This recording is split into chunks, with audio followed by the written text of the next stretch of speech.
Setelah menempuh perjalanan panjang ke pegunungan, Chen Ping'an akhirnya memutuskan untuk membeli beberapa gunung. Ia menyampaikan niat itu kepada Master Wen, dan setelah mendengarkan pilihannya, Master Wen menilai sebagian besar gunung itu cukup bagus. Namun, ada satu gunung yang menarik perhatian. Gunung yang dulunya sempat menjadi wilayah terlarang di bawah kekuasaan dinasti Dali. Meski begitu, Master Wen tak melihat hal itu sebagai masalah besar. Tanpa banyak tanya, anak Master Wen segera bersedia membantu mengurus dokumen pembelian gunung-gunung tersebut untuk Chen Ping'an. Tak hanya itu, Master Wen juga menawarkan bantuan untuk memilih 2 toko tua dan kuat di kota yang bisa dibeli menggunakan sisa koin milik Chen Ping'an. Chen Ping'an sangat berterima kasih atas semua bantuan itu, lalu berpamitan untuk melanjutkan kegiatannya. Sebelum berpisah, Master Wen berpesan dengan nada tenang, "Setelah kau membeli gunung dan toko, kau bisa hidup tenang. Terima uang sewa, menikah, punya anak, dan membawa kehormatan bagi keluargamu. Dinasti Dali akan menjagamu, juga bisnis milikmu. Tapi ingat, hidup damai lebih penting dari segalanya." Ia juga menyinggung soal kepergian Qi Jingchun. "Kalau kau merindukannya, itu hal yang wajar. Tapi jangan biarkan perasaan itu mengikat dan menahan langkahmu." Dalam perjalanannya menuju jembatan, Chen Ping'an bertemu dengan Tuan yang tengah berdiri di sana. Tuan yang penasaran dan bertanya, "Gunung apa saja yang kau beli?" Chen Ping'an menyebutkan satu persatu, Gunung Baolu, Puncak Caiyun, Gunung Xianchao, Gunung Zhenshu, dan Gunung Luopo. Tuan yang tampak sedikit terkejut saat mendengar nama Gunung Luopo. Selain Gunung Piun dan Gunung Xianghu, Gunung Luopo memang salah satu yang paling menarik, ucapnya. Ia menilai Chen Ping'an telah membuat pilihan yang sangat menguntungkan.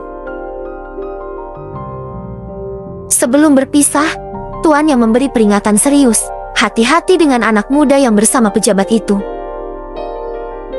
Dan ingat, jaga baik-baik keempat cap persegi yang diberikan oleh Qi Jingchun, terutama yang bertuliskan kata Jing. Sembunyikanlah dengan aman, tetap tenang, jangan bertindak gegabah."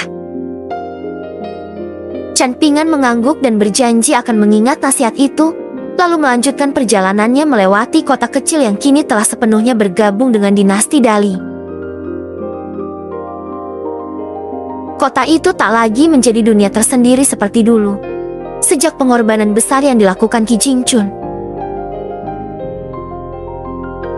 Saat melewati jalanan kota, Chen Ping'an tanpa sengaja bertemu dengan seorang anak muda, orang yang sebelumnya diperingatkan oleh Tuan Yang.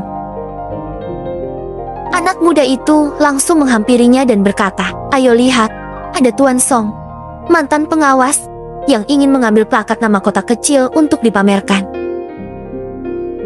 Tapi pejabat baru kota kecil, bernama Wu Ying, menganggap semua benda berharga di sini adalah miliknya. Mereka sedang memperebutkan 4 plakat kuno. Anak muda itu menunjuk sebuah alat di tangan pejabat dan menjelaskan bahwa alat itu digunakan untuk menyalin tulisan dari plakat dan menyerap energi spiritual dari kata-kata yang terukir. Setelah panjang lebar menjelaskan, ia memperkenalkan dirinya, "Namaku Cui Dao, tapi orang-orang menjulukiku harimau bersulam."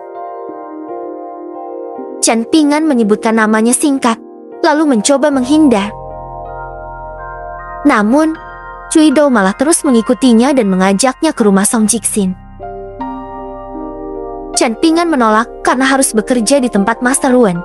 Tapi Cui Dao bersikeras akan tetap pergi ke sana dan mencari orang lain untuk menemaninya. Akhirnya, Chen Ping'an ikut mengantar hingga depan rumah Song Jixin, tapi ia tidak mengizinkan Cui Dao masuk. Setelah melihat-lihat dari luar, anak muda itu pun pergi. Chen Ping'an kembali ke rumah. Saat hendak membuka pintu, seorang anak perempuan tiba-tiba muncul sambil menangis. Ia adalah Bao Ping, dan dengan suara lirih ia berkata, kakek Ma telah meninggal. Sebelum meninggal, kakek Ma menyuruh Bao Ping mencari Chan Pingan. Saat Bao Ping sedang menceritakan semuanya, seorang pria muncul dan berkata, aku tahu, anak ini akan mencarimu. Jika kau ingin menyelamatkan seseorang, bawalah segel jing pemberian Qi Jingchun ke Gunung Laoci. Malam ini, tengah malam.